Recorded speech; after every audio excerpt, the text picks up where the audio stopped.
Welcome to the presentation Tropical Gaussians. Our goal today is to show how we can use p-adics as a tool to create nice distributions in a tropical setting. This is of course a mouthful, so here's a breakdown. First, we review p-adics from a very specific angle. In the second part, we will see how you can use the p-adics to step into the tropicals. This is of course where we also introduce some relevant concepts like tropical geometry, tropical algebra, and tropicalization. Then we will see some examples, and in the end we will take a look at some nice properties of the Gaussian distribution and then try to build a similar but tropical one. Now, there are several ways you could go about defining what tropical geometry is, but since we are already in the context of p-adics, let's start building the idea from the bottom up together in a way that feels natural rather than taking a formal definition out of nowhere. Before we do that, I assume you are familiar with some properties and tools used in the p-adic setting, but let's do a half intuitive, half mathematical recap of some of these tools. First of all, there are many ways you could visualize a mathematical object, and p-adic numbers might be one of the weirdest ones. One thing that's clear is none of these visualizations depict all of the properties of the p-adics. Here we choose a particular one that highlights the properties we care about. A fractal where there are infinite spheres nested inside each other. Now, imagine we want to organize all numbers into these nested balls. First, we find all the multiples of p. Any number left will stay in the current ball. In order to organize the multiples of p, we peel the next layer. Then again, we find all the numbers that are multiples of p squared this time. Any residues of p squared stay here. We can continue like this for p cubed, p to the power of 4, and so on until infinity. And we can put every single integer where it should be. Now, this image is a very common way of visualizing p-adics, but one piece of information that is lost here, for example, is how deep you should go before you find a number. In this image, it seems like all the residue classes introduce the same notion of depth. This operation of peeling or going one layer deeper into the sphere is in fact so important that there is a function defined just for it, called the valuation function. The function noted as v of p is essentially counting how many times you have to open a nested ball before you can find your number. As an example, take number 36 in the three-adics. The valuation of this number is 2 because the highest power of 3 that divides 36 is 2.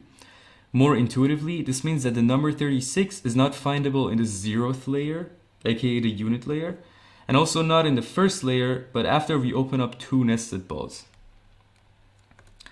Now for the next part, let's play around with this function a bit more mechanically. In simplest terms, the question is, what happens when we try to find the valuation of 2 numbers multiplied or added together? Now let's take 2 numbers x and y. Now per definition, we can write them as p to the power of its valuation times some a or b correspondingly. We also use small m for the minimum of the 2 valuations and big M for the maximum of the 2. Also, capital letters are just an alias for the valuation of a variable. For example, capital X just means the valuation of x.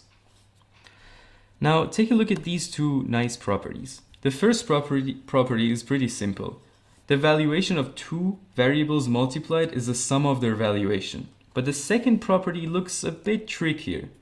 How can we make sense of that? Well, if we are a bit lucky and the valuations are not the same, then we get exactly the minimum of the 2 valuations.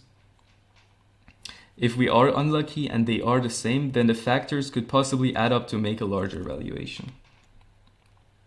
Knowing all this, we will now look at what happens if we apply the valuation function to this equation. On the left hand side we get some valuation of a polynomial, and on the right hand side we get the valuation of 0. Again, this is just asking what is the largest number of p that divides 0, and the answer is infinity. Taking a step back, this equation is asking us when exactly can the valuation of a bunch of terms be as big as possible.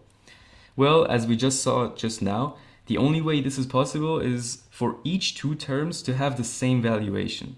Practically speaking, we first find the valuation of each term. Then we use a very common trick here, which is that we draw the minimum or the maximum of all these linear terms altogether. The folded lines correspond exactly to the solution space for when at least 2 terms are equal. That would be these black lines. And if we look at it from above, and here's another example that has a slightly more interesting shape, but it's the same idea.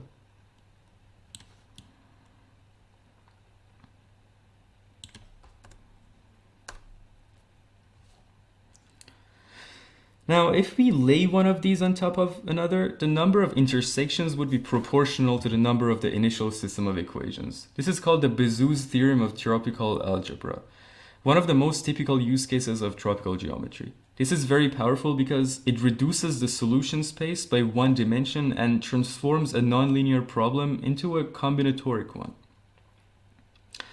Now, another interesting field that could use tropical geometry is neural networks. In a neural network, what basically is happening is a bunch of linear transformations chained all together. But obviously, chaining multiple linear transformations is just another single linear transformation. The usual way to solve this is by using a function after each linear transformation that introduces nonlinearity. These functions are called activation functions. A popular activation function is called ReLU, which is just defined as a maximum of 0 and x. And the main advantage here is that this function simply just introduces nonlinearity, which then enables the neural network to capture more complicated patterns, but as we already know, this is nothing but a tropical polynomial.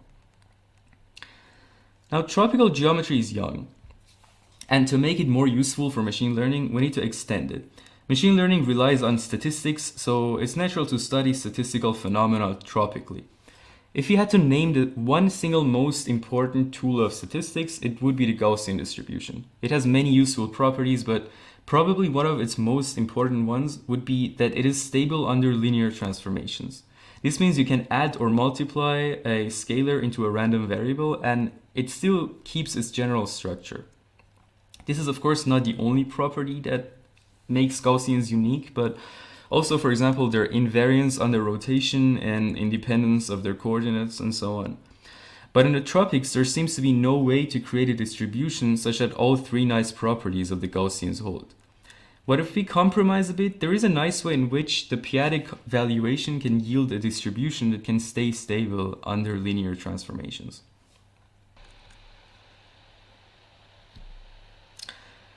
This is a research done by a statistician called Stephen Evans. He describes a procedure from which a distribution with this property is made. He first takes a random variable x, then he p-adically tropicalizes it. We have seen, of course, that this is no more than taking the valuation of the random variable x. He then tries to find the probability of this value being a certain number s. But now we know how to interpret this. What is the probability of a number being found after peeling exactly s spheres? As we talked about earlier, we can only go one layer deeper if we open the sphere of the numbers divisible by the power of p. This means in each step, out of the p spheres in front of us, we can only open one of them. The probability of this is of course 1 over p. We then have to do this step s times, which gives us 1 over p to the power of s. After that, we have to make sure that we don't end up going any deeper. This means choosing any sphere other than the one with numbers divisible by the power of p, of which there's only one, by the way. This has of course the probability 1 minus 1 over p. This overall probability is a geometric one, which is well studied in statistics and is indeed closed under addition and scalar multiplication. So we defined what tropicalization means in the context of p-adics, but we also showed that this is not specific to p-adics, but rather makes sense for all ultrametric spaces with a similar valuation function. But then we showed that by specifically using the p-adic interpretation of the valuation, we can create a geometric distribution that has some properties we like.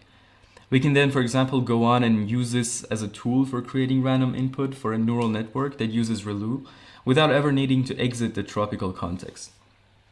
While that is one open direction in the research, there are also several other unanswered questions that come up very naturally.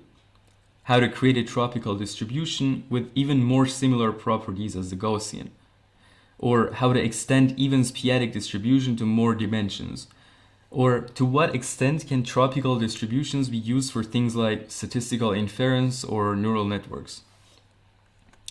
If you found this topic interesting, you can also check out these resources, which happen to also be the references for these presentations. Thanks for watching.